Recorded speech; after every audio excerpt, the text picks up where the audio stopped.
Hydro power development में भारत की सबसे बड़ी company national hydroelectric power corporation private limited company के भविष्य को लेकर एनएचपीसी शेयर प्राइस टारगेट 2024, 2025, 2026, 2030 तक क्या हो सकते हैं, इसकी विस्तार से जानकारी इस आर्टिकल में लेने वाले हैं। NHPC share price target 2024।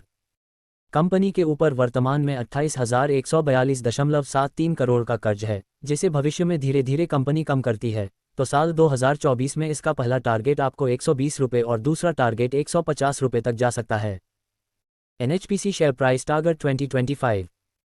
Company ने पिछले एक साल में 140.3% के CAGR रिटर्न प्राप्त करके दिए हैं, तो भविष्य में भी कंपनी ऐसी रिटर्न देती है तो 2025 में इसका पहला टारगेट आपको 175 रुपये और दूसरा टारगेट 200 रुपये तक जा सकता है।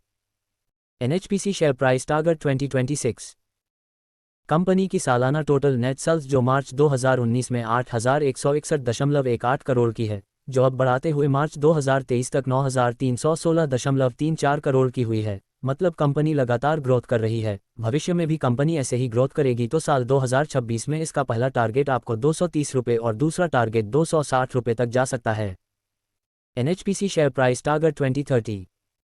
दिसंबर 2022 से 70.95% की प्रमोटर की होल्डिंग है, तब से लेकर अब तक वही होल्डिंग बरकरार है, तो भविष्य में भी कंपनी ऐसी प्रमोटर्स होल्डिंग में बरकरार रखती है तो साल 2030 में इसका पहला टारगेट आपको 700 रुपये, दूसरा टारगेट 800 रुपये तक जा सकता है। एनएचपीसी शेयर की मजबूती। हाइड्रो पावर डेवलपमेंट में भारत की एक लीडिंग कंपनी है। प्रमोटर्स की होल्डिंग 70.95% की दर्ज है। कंपनी के पास 638.2 करोड़ की फ्री कैश भी मौजूद है। कंपनी ने पिछले एक साल में 140% के शानदार रिटर्न दिए हैं।